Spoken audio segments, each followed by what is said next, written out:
welcome to the Art of Franchise Marketing. Each episode takes a deep dive into the franchise space and explores how the biggest and best brands handle national branding, franchise development, employee recruitment, and localized marketing on a daily basis. This podcast is brought to you by NetSertive, a localized digital marketing partner for franchise networks. NetSertive talks shop with franchise executives to discuss what's working, what's not, and answers the question, what else can you be doing to excel at the art of franchise marketing?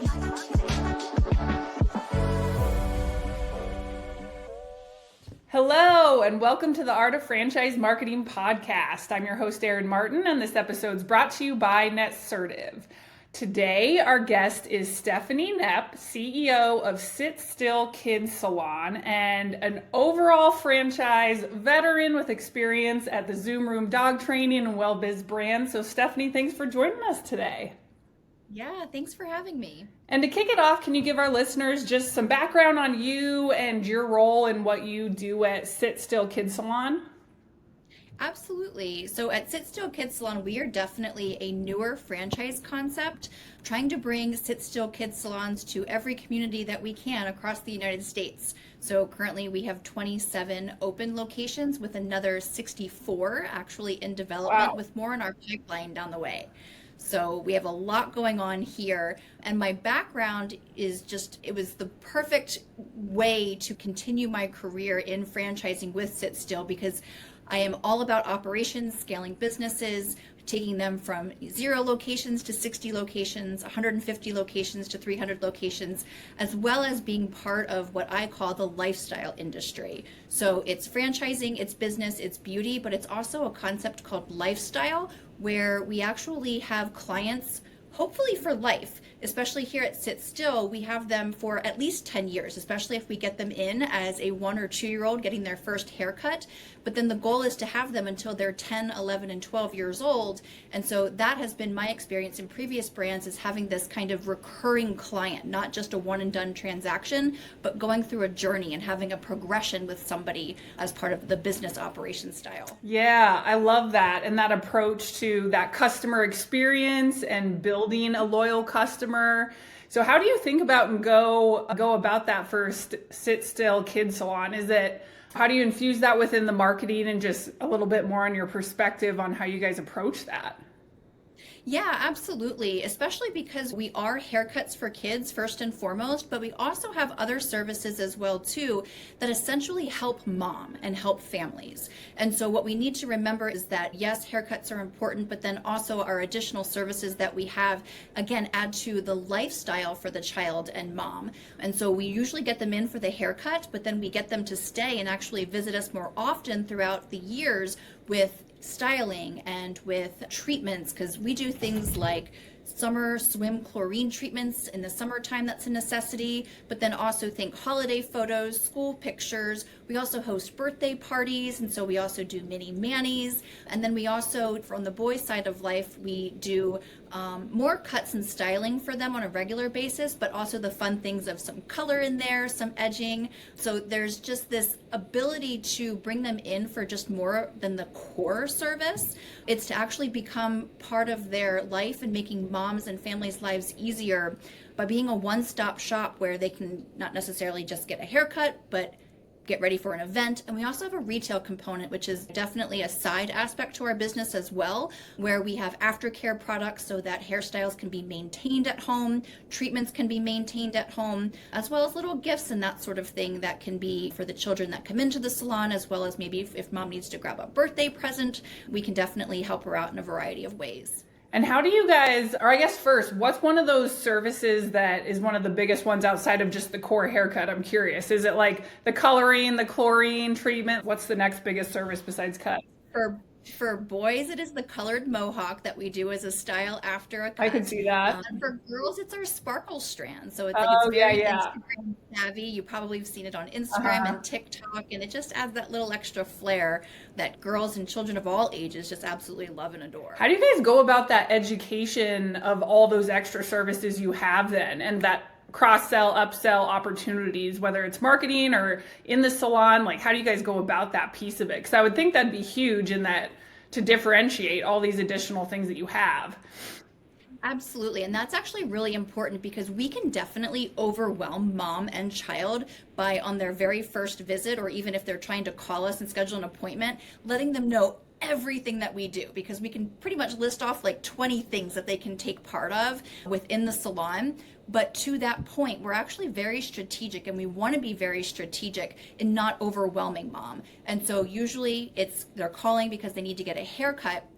And now that we have them as a client with a haircut, now we can put them on a journey with us, this kind of lifestyle journey where, depending upon the season or depending upon if we get to know them in the appointment, we take client notes. So we know when birthdays are coming up, we know when vacations are coming up, we know school schedules, that we can then actually personalize the marketing so that we can let mom know or remind mom know about additional services that we have coming up so that she feels comfortable with us. And we're also not coming off as too salesy either, right? Like, we want this to be an experience. We want this to be more of an education than a sales tactic or technique and that sort of thing. And making sure that we're not robotic as well too. So if somebody walks into the salon and they hear the checkout process with another client, and then we go and we say the exact same thing and offer and recommend the exact same products and the exact same next service, it doesn't feel personalized. And so we make sure that everything is what is going on with the mom, what is going on with the child,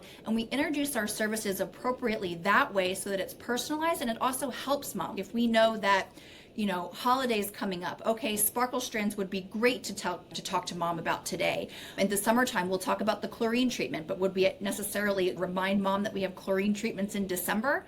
Probably not, depending upon the location for sure, but it's definitely having that strategy of not, again, offering everything at once, but taking them on this journey and personalizing it so that mom really feels that we know her child and we are taking care of them through education of our services, not just trying to sell her something. Yeah. And there's two areas that I'd like to unpack. And there's the loyalty marketing piece of it. And then there's also the in-salon education and training with salon owners of how you go about those recommendations. So on the first front, I'm curious, what does your MarTech stack look like to be able to better understand customers, remarket to them, nurture them? What does it look like on that front? Yeah, so we actually here at Sit Still just implemented something called the Daily Concierge Service. And also within our point of sale system, we do, like I mentioned before, have a really great note-taking capability, as well as we can see and launch reporting to pull last services. We can look at cadence of how often mom comes in so that we can actually target mom. If we know that Billy comes in every 4 weeks for a haircut, we then know, we pull a report that says, you know what, Billy's due and Billy hasn't scheduled the next appointment yet. And so let's reach out to Billy's mom to do that. And so there's an array of reporting that we can use alongside of this daily concierge service where we personally reach out one-to-one to moms that need us to actually give them a little bit more support of when to come in and what they're due for, which is really important. That's more on the manual side. We also have technology and AI on the other side that does drip campaigns for us, automation, text messages, that sort of thing. And so the two of those working together gives us the synergistic effect of a well-rounded kind of experience for mom and child, even if they're not in the salon right now. Yeah, that's awesome. I was just going to ask if you guys are using text messages at all, and it sounds like you do. So when did you start that? How did you incorporate it? What does that look like? So Sit Still's been using text message automations for quite some time for the obvious ones like appointment confirmations, maybe alerting of a birthday, that sort of thing. But what we had introduced again recently is this daily concierge service where we actually break it down, and it is a more manual approach, but you see the return on it is much better. I don't know about you, but it's like I can tell when a bot is texting me, and I can tell like when it's not an actual human on the other side. And so usually 9 times out of 10, I don't engage with those text messages or emails, but the more personalized they are, and also being more action oriented, where a lot of text messages today, they say, hey, thanks for visiting us, or looks like you're due for your next appointment with us. Let us know if you have any questions.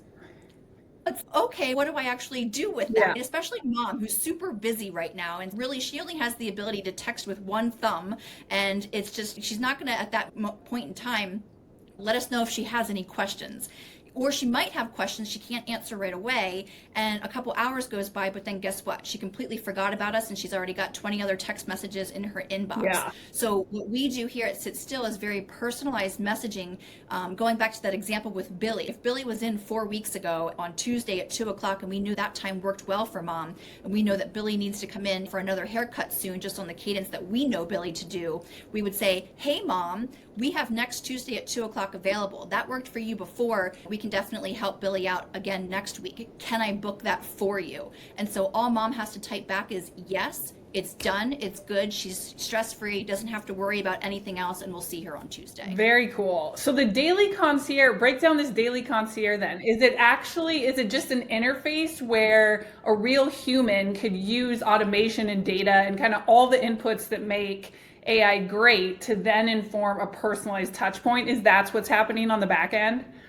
That's exactly what's happening. And I'll let you in on a little bit of a secret, because if I say daily concierge service, most likely nobody knows what that is. But if I say the word lead listing, everybody knows what that is, but then it also has this negative rap about it, right? Yes. Where it's, oh my gosh, like I have to cold call people, and it's like the old telemarketers, and everybody actually even on the team, like in the actual salons, when you say, oh, we have to do some lead listing, they all get, ooh, gosh, I don't want to do that. But it's all in the mindset of it. So again, none of the people that we have on our daily concierge service, and we actually do have thousands of people in our daily concierge service, but they're all warm leads, meaning that they have at one point reached out to us to say, hey, I'm interested in coming in to Sit Still, or they've already been a client of Sit Still. And so we're reaching out to them, again, not with a sales mindset involved, but with a helpful mindset to know that we need to get Billy in for this haircut. He's probably overdue. Mom's stressing out. Let's go ahead, and so that mom can, with the click of one button today with her thumb, make her next appointment and make her life easier. So it's lead listing, don't get me wrong, it absolutely is. But when you change the mindset about it, both on the client side as well as on the team side, you're helping, you're supporting, you're actually part of the core values that we have within our salons, where we want to get out and engage with as many people as possible. We're doing it in the spirit of being helpful and supportive, not calling, not dialing for dollars, or the old lead listing mentality of I gotta get the sale in or anything like that. We take a different approach to it with engaging with mom to help her. Yeah. Which has definitely been the most beneficial thing with regards to that lead listing process. And I would say a wildly helpful tip anytime you're thinking about sales. Like really, you are trying to provide value in someone's life with the product or service that you have. So it's like lead with that. There's a reason that you exist to actually provide value, and you're trying to help someone out. So if you always use that as the core, that like mental shift that you were just talking about is a great example. Like that just switches everything. You aren't pushing something on someone, you're drawing them in to fulfill a hole or a need in their life. And it's funny, the first thing that comes to mind with that too is one example that I always hear when it comes to public speaking is people get so nervous about it, but when you flip the script and think of that same rule and apply it to you are there to provide value for the audience. Like that's one of the biggest tips I've heard to calm down your nerves. Remind yourself it's not about you, it's about the people that you're providing value to. And if they need something, you need to communicate what are your options out there? Why are you the best option? So you have to completely change that mindset, which I love that you guys have done, because it makes a world of difference on how the customer then feels, how that communication is done. It's a wildly awesome tip. It's so important. Every brand that I've worked on, I have literally thrown the word sales training out the window. It's not sales training, it's education training. It's why do you need this hair care product? And if I can actually explain to mom why you need this, and she's shaking her head yes, I pretty much have sold that product. It's one of those things where it's just educating her, and if the education is there, she then knows that she needs to have it, and then she's going to buy it. But 100%, it's the team aspect as well too, because if the team is scared to sell, which a lot of times service providers in general, so many brands that I've worked on, I've worked with service providers, so massage therapists, estheticians, lash stylists, and now hair stylists, and dog training before as well too. They are all in the business, or what fills their bucket is being able to help people, make them feel comfortable, support them, make them feel good. They hate sales because they basically, especially massage therapists, when I was in the spa industry, massage therapists, they hated using the word sales when they had to sell retail. Estheticians, it was easier because they were using the products on the face, and it made so much more sense than to sell those products as aftercare because they use them in the service. But even massage therapists that I've worked with too, I encourage them to sell retail because we also sold in the retail shops of the spas the candles that was used during the service, the sheets and linens that were used, the pillowcases, the lotions, that sort of thing.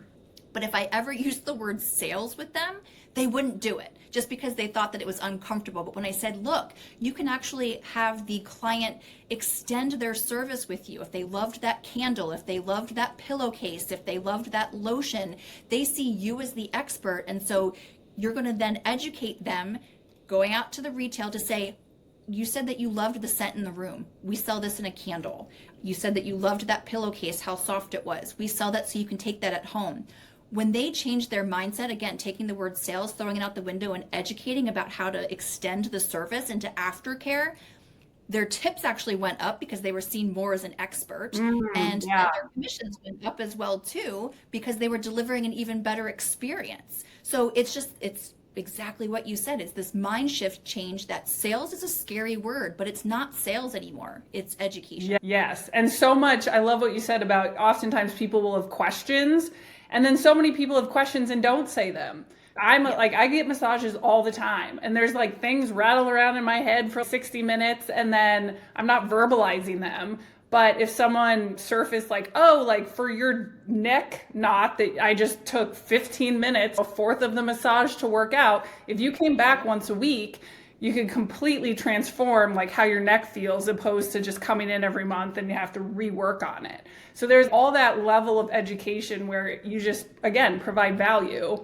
And the other thing I wanted to dive into with the personal concierge idea too that I love is you have AI and data working for you in the background with the human application of it. I think that's one of the best areas for a lot of this efficiency, ability to use different systems and tools in cool ways. Like I love the data analysis, automation side of things, but always ensuring there's that human mind applying it. So how else do you guys think about the collecting of data? I want to dive in the data piece, I think, first, in terms of like, how do you better understand the customer? How do you guys collect data? Like, how do you approach it in general, especially coming from an operations mind? Yeah, no, absolutely. Our reporting system, we are still in the works of building it, but we've already come a long way. So the KPIs that help us make personalized recommendations, think about cadence of coming in, what services they normally have, what services they've never checked into or checked out before, so that maybe we can do a value add or an offer down the road to get them to at least try a new service. Offering referral programs and using that data as well too to see what kind of outreach we can actually get with each client and why and how. There's so many things. And then just going back to when we talk about the daily concierge, because I said we have thousands of people on this list, and so we don't reach out to thousands of people every single day, but setting ourselves up with a task list, a daily, weekly, monthly task list to know who to reach out to, because at the same time, I will 100% say that the goal here is not to be annoying. So it's not too little conversation with a client to get them back in, but it's not bugging the crap out of them every single day. It's trying to find that right cadence. And so when we're working the daily concierge and we are doing our notes and we are following up on our notes, that's where the magic happens, especially if mom says to us, hey, I don't want to come back for another 6 weeks, but I don't want to book my appointment right now. I'll reach out to you guys later. If we reach back out then again in 2 weeks, basically mom just 100% now realizes we don't listen to her. And that's where AI can definitely not fail, but just be detrimental because of those personal touches. So mom said she wanted to be reached back out to, or she wants to come back in 6 weeks. And from a personal standpoint, we take the data where the data might say, reach back out to Billy's mom tomorrow, but we have on our manual side, oh, but we actually want to wait because maybe they were going on vacation, they need to extend it out a week, or maybe it needs to be sooner because school pictures are coming up. And so that's why you want to blend the two together, but you don't want to rely fully on just AI. You want to piece it together with the personalization, but then personalization itself as well too is just too overwhelming. So that's why you need to utilize AI. So it's definitely the puzzle of bringing the two together. Yeah. Are you guys using a CRM to do that then? To surface the warm leads, the tasks, all that? Exactly. We have a couple different actual tech platforms with regards to CRMs, automations, and then for the quote unquote manual daily concierge service, we have a Google workbook that is set up that kind of tracks and organizes the personal notes and manual stuff that needs to be taken into account when doing the daily concierge. Nice.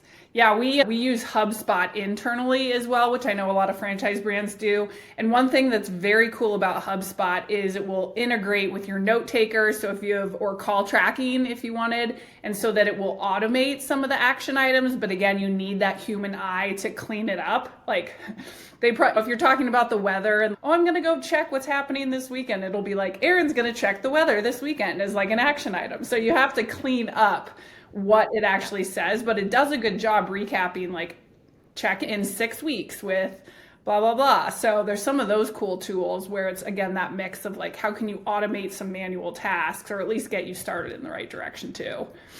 Yeah, and the really cool thing I love about one of the platforms that we use is that daily concierge service, again, it's personalized. So it's not necessarily everybody gets a phone call, everybody gets a text message. We're personalizing it to what we think the mom will engage with best for that mom. And so that could be texting, it could be emails, it could be a phone call, but it could also be Instagram, it could also be through Facebook. And so the CRM platform that we use actually pulls in all of those communication tactics together to be a one-stop shop. Because ideally, we want our front desk to be doing these tasks on a regular basis. We have our managers doing them, we have the front desk doing them, and so we have to make it, again, efficient so that these can be done more, quote unquote, manual and personalized, because otherwise it just gets too hectic and it's not something that can actually be done as part of the day-to-day operations of a salon. Yeah. And then on the AI front, I always ask marketers if there's any other examples of cool ways you guys are using AI or just things that you've seen in the wild that you love. Is there any other examples of the AI that you can share with us? A couple of things. So we're still on the setup side of Sit Still, but I'm so excited to implement here in the next couple of months, talking about especially on Meta and different other social and digital platforms. They do have, and a lot of brands don't utilize this, but it is out there where you can actually turn off messaging. Say, for example, we say, get your first haircut, you get a free shampoo and condition with your first haircut. If somebody actually then does come in and they utilize that value add-on as a first-time client, we don't want to keep spending money and dollars to keep shoving that ad at them, right? Now they want a different ad. Yeah. And so there's technology and platforms that can be put in place so that this progression marketing, now they get shown like the next ad, right? Like what's next? Because a lot of times it's a set it and forget it that a lot of small business owners do for just ease of use, not getting in there on a regular basis and updating the creative content. But you can set it up so that you have this progression so that you're not showing the same ads to the same people who already took advantage of that message or already know that message. And now it's, okay, what's next? And then after that one, what's next? So there's a lot of value in setting up that AI feature or just additional tech platforms that give you those options and services. Yeah, and at a bare minimum, for sure, if you get a first-time customer in, at least to have a customer list uploaded to scrub those so that you're not, like you said, that is like bugs the crap out of me when I get like an offer and then it's only for first-time customers. And I'm like, why are you sending this to me? Like, I've been there 80 times. Even with emails as well too, right? It's like you want to make sure that you set up your drip campaigns appropriately because, what if that offer is for first time or new time clients only, but then you send it to a client that's been with you for 2 years and now you've just made that client of 2 years angry because now there's this deal or discount that's going on out there that they're not able to get. So yes, 100%. You need to have things buttoned up to make sure that we are giving the best experience all around, not just inside the actual salon. Yeah. And those are the foundations that it's okay, marketers, let's nail some foundations before we move on to shiny things. Like that one is huge, not only for the customer experience, but for wasted ad spend. You are not getting the message that you want to the person you want. 101 foundational stuff here. that we're just wildly not doing. So focus on the foundations always, and like, where can you clean that up? Exactly. That's music to my ears, because definitely I love marketing. I've been involved in marketing for years, but my expertise and my 20 years experience is in operations. And 9 times out of 10, I will say that if you ever feel like marketing is failing you, it is actually not the marketing that is failing you. It is the operations of the marketing that is failing you. And so that could be a whole nother conversation for another day. But like that at the end of today with this conversation is, if you do feel that your marketing is failing you or you're not getting the return on it that you want, your first place to look is actually operations. If you have everything buttoned up from an operational standpoint, then okay, we'll go and look at marketing some more. But 9 times out of 10, it's actually the operations. Yeah, I always like to say operational excellence is what's going to break or make a lot of digital marketing. Like, whether it's great if you have the right message, you can test, get the right audience, but making that all work is operationally the challenge, usually piecing together the systems and tools and all that jazz. So I was curious, and I was going to ask you if you had advice for marketers, having now worn the CEO hat, the ops hat. Like, what advice would you have for marketers as well, outside of looking to operations if something's going sideways, but any other tips for the marketing crews? Tips for the marketing crews is actually relying on operations to understand then what needs to happen with marketing. Because a lot of times too, on the marketing and sales, like they get in their own little silos over here, right? And they actually don't talk to one another. And so I actually just started having these conversations with our franchisees here at Sit Still, where as a franchise, as most franchise organizations do, they have this minimum required marketing spend, right? And that required spend is there for a reason, and I always want you to spend it, but where it actually gets spent is really important. So if you have capacity, so now it's like from an operational standpoint, if you have the capacity to be able to deliver services to people that once you market to them and get them excited, you can bring them in and they can actually sign up for a service and then pay for that service and sales, that tells you that marketing is working. But if you actually don't have time slots available for people to come in for services, marketing needs to know that so that they can actually dial down marketing to clients. Because to your point, what you just said a couple minutes ago, that's very wasteful. You're actually just wasting a whole bunch of money. And to be honest with you, you're actually marketing for your competition at that point, because mom has now gotten excited about getting Billy a haircut, and she now wants to get something on the books, and she saw your ad at Sit Still. And now she tries to get in. If she can't get in, she still needs to get Billy a haircut. So now she's looking elsewhere.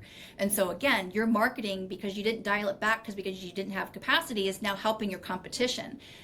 Going back to that required marketing spend that most franchise organizations have, you're still going to market, but now on the operation side, you're going to market for stylists so that you increase your capacity to be able to bring in more clients. So now you're marketing for stylists, which the marketing team needs to put together for you, because a lot of times marketing is that all the chatter is about getting clients in the door, but it's also marketing for staff and for team members as well too. And so you need to then dial down marketing for clients when you don't have capacity, dial up marketing for stylists or additional team members. And then once you have additional team members where you have more time slots on the books, looking at us here at Sit Still, then you go back to marketing more for clients again.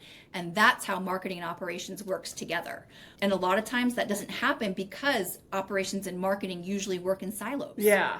Yes. And it's that operational excellence that can make you super agile between those two things when it's changing all the time, or market dynamics are changing all the time. So you need to be able to move and pivot and do different things when there's different demand and needs on the campaign front.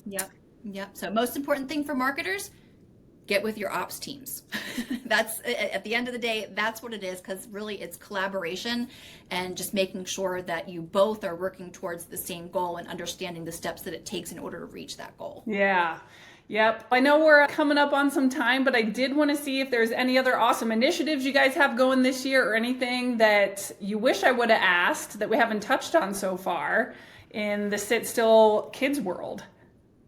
Nothing that you haven't asked or that we haven't touched on that I can think of, but definitely such great things going on at Sit Still. And I'll use this time, if possible, here just to give a little bit of a plug where I mentioned we have 27 open locations all across the country. We have another 60 that are in development, but we still have, think about it, we have a whole big country to fill, so many markets to get into that we are not into yet. And so now is the time, if you have ever wanted to be a business owner yourself, or you're already a business owner and we want to partner on your portfolio of brands that you have, we would love to speak with you. It's just, there's so many amazing opportunities to engage with communities as well as build great businesses. Sit Still is definitely a name that if you have not heard of it before, you definitely will pretty soon. Yes, and I love the visuals and the vibe, the modern vibe that you guys have going. We don't have one in Denver, Colorado, where I am, but I checked out a ton online, and I love the whole look and feel that you guys have going of the in-salon experience. So that'll be an awesome journey. And I am curious, related to that, with some great growth goals for the year, like where are you focused as a CEO then too when it comes to scaling and growing, and what initiatives do you have to get that ramped and supported for the year? Yeah, so I mean, we want to go into growth mode here pretty quickly, and we already have to some extent, but definitely want to this year take the time to focus on what we already have. So the 27 open locations, and we're actually opening up another 5 here in the next 2 or 3 months, but really get them streamlined to have really great performance so that the additional salons coming in already have the best practices and knowledge in place where they can then just take it, don't have to think outside the box or recreate any wheels, and they can just run with it. That's this year's initiative, is to really wrap up in a bow our operational growth tactics, not just our operations, so that when we do definitely continue to put the throttle on the sales department, in the next couple of years, we will be launching these things much more quickly, much more efficiently, faster, better performance and results than ever before. Polishing the playbooks. That's definitely a great stage to be at.